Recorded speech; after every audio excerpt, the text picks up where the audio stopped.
August 27th, 2020. Jimbo John Galt, jimbojohngalt.com. 66 days until the election. 66 days until November 3rd. Get out there and vote early if you can. Little recap of the Republican National Committee convention. Culminated last night, Thursday, at the White House in the Rose Garden. President Trump got up there and nailed it. Gave a 71-minute speech that hit all the salient points of the successes of his administration for the last 3.5 years, even in the face of the impeachment, the Russia scandal, all of the scandals that the fake news media and the Democrats concocted. It went a little long, but he had to nail all of those. Over 4 years of lies rebutted in 4 days this week. Had different examples before his speech over the 4 days of blacks, whites, gays, straights, women, talking about how great he is, how everything that you've seen in the media, the leftist media, has been a fake, has been a lie. Republican National Committee, at Trump's direction, Trump's production, Trump's expertise, probably gained after being in the spotlight for all those years, and it really showed last night. All those years of experience and learning producing The Apprentice show on NBC paid dividends for the president last night. It showed clearly that he's not a racist, he's not a homophobe, he's not a xenophobe.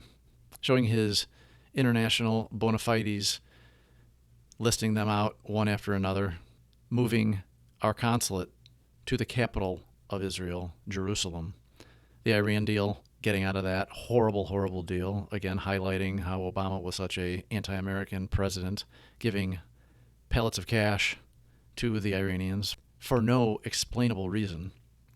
The most recent UAE deal in the Middle East, the Mexico-Canada readjustment from NAFTA. He spoke about how the stock market is at all-time highs, unemployment at all-time lows for women, blacks, for all demographics, all-time low before the CCP virus. He called it the China virus. He's not one to call it out directly to the CCP virus. I think he finds it easier just to call it the China virus, and people know that it's not the Chinese people, but it's the Chinese ruling class, which is the CCP. The one thing that I will say, I was falling asleep during his speech. He looked a little tired. He looked a little flat, but I don't blame him. He's at a full week. He's 70-something years old. He is the Energizer Bunny, and he had to nail all of those individual points because he's not going to get any free press like he did in 2016. 2016, they thought he was a joke, so they gave him all the airtime, and it backfired on them. But this time, they've been 100% negative on him. This was his opportunity to showcase his excellence and his successes throughout the last 4 years. Interesting, today, in the morning, you see all the criticisms of, the Hatch Act, saying that he shouldn't have been able to use the White House for a political campaign, which is all another example of them trying to use what we call lawfare, not warfare, but lawfare. They take it to the extreme. They did it with him with the impeachment. They did it with all of the security leaks, with all of the private phone calls that the leader of our nation should have been able to rely on not to be leaked. And they would go into every court every time he would make a move, which was constitutionally his prerogative as the president, from the travel ban to shutting down the border to all immigrants. That's the easiest one at the federal level, but we do it at the state level, we do it at the federal level. At the Southern District of New York, you see it constantly. It's an old play. They've been doing it since the Obama administration. They've been doing it a lot longer than that. But the notable one was when they wanted to get Obamacare passed. They went after Ted Stevens, the senator from Alaska. At the time, he was the longest-serving Republican senator in history. And they went after him on some trumped-up charges. They got a conviction, but they went after him during the campaign. So he ended up losing. After being in there forever, they went after him with lawfare. Completely disingenuous, completely unfair, but there is no fairness doctrine for the Democrats. They'll do whatever it takes to get power. I would say they would do whatever it takes to win, which might be admirable, but that's not what this is about. This is about getting power, not even winning power, gaining power at any expense to the other side. That is un-American. Cy Vance is trying to get President Trump's tax returns from when he was a private citizen. Again, nasty, nasty people. The NRA is being sued, not civilly, not the heads of it. The NRA, which is a big political backer of, obviously, the Second Amendment And because of that, most of the candidates that they back are Republicans, because the Republicans are pro-Constitution, pro-Second Amendment by default. They're going after Steve Bannon, same thing. Steve Bannon is a very effective political strategist. He has a big megaphone that people listen to because he's smart and he's successful. Another trumped-up lawsuit against him, a quadriplegic in his organization, going after him at exactly this time, right before the election. It's an old play. They're doing it. That's why they're suing everybody at every point. They've done it to such a level that they've got Kim Foxx in Chicago, Larry Krasner in Philadelphia. And this isn't just the politicians. This is the people that put the politicians in place. George Soros is the most notable one. The aforementioned Larry Krasner in Philadelphia received $1.5 million, $1.45 million for a district attorney's race. That's what he put into that race.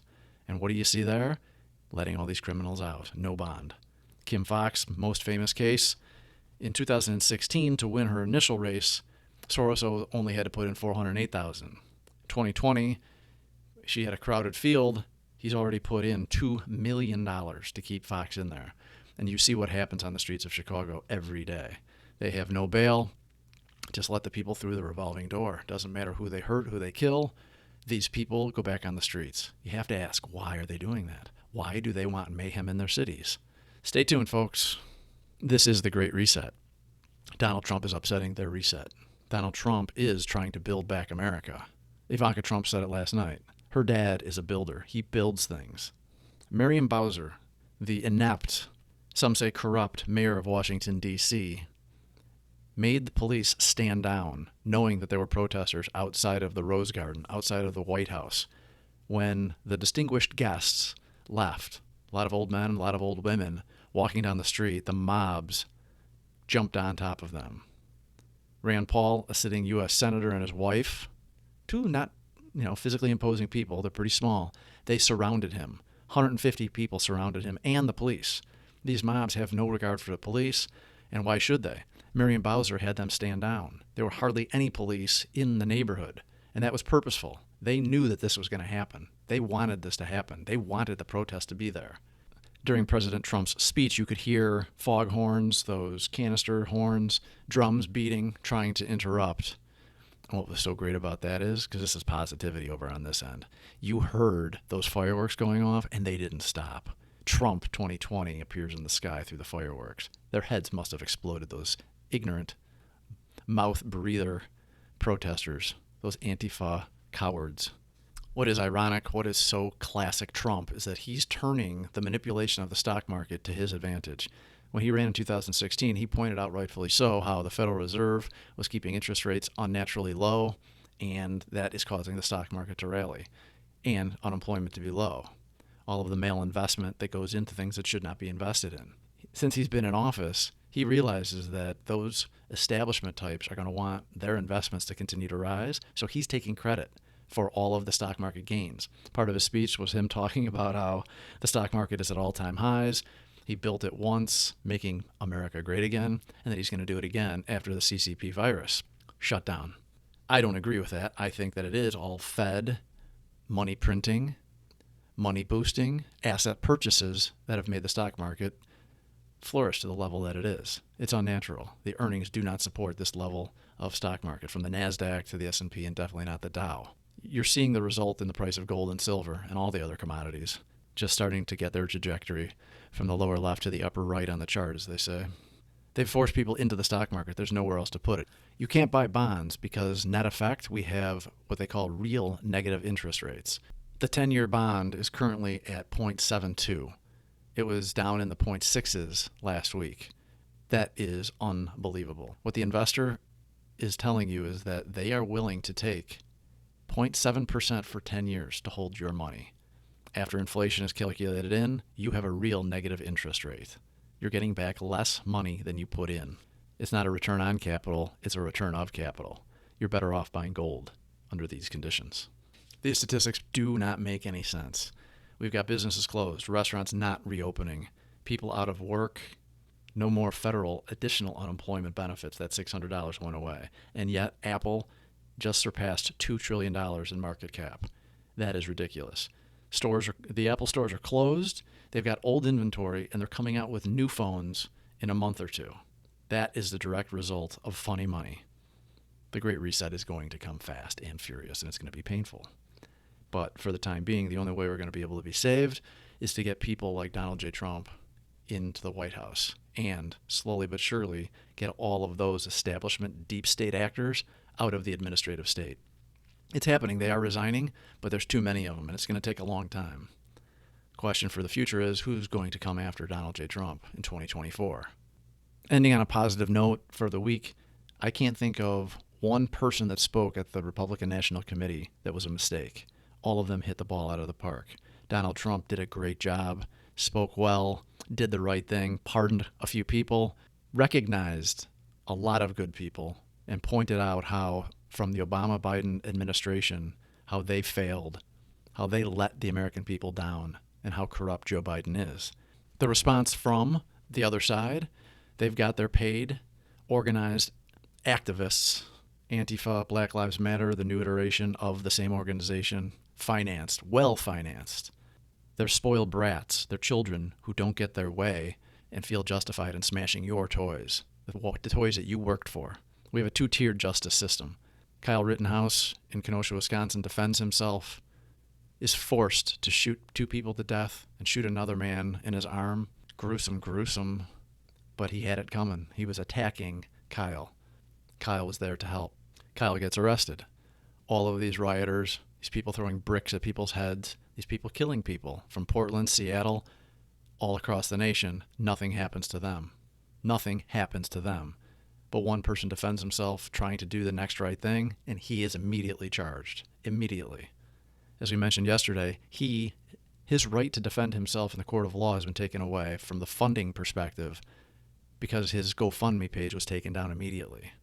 One of the most encouraging aspects of what Donald Trump said at the Republican National Committee's convention over the past week is that the CNNs didn't even touch the fact-checking on the accusations that Trump laid down against Joe Biden and Joe Biden's 47 years. 47 years of corruption. They didn't touch it because they know they can't. They might on the side of their mouth say, oh yeah, those are lies. We're going to fact-check that. But at the end of the day, from Peter Schweizer's book to name one, all of it is there in black and white. They choose not to see it. They're not just bad journalists. They are bad people. They lie. They lie for a reason. They lie to deceive you. Thank you for listening. Jimbo John Galt, JimboJohnGalt.com. Open your ears, open your eyes, smell the coffee, and enjoy your days. 66 days until the election. Go vote, my friends.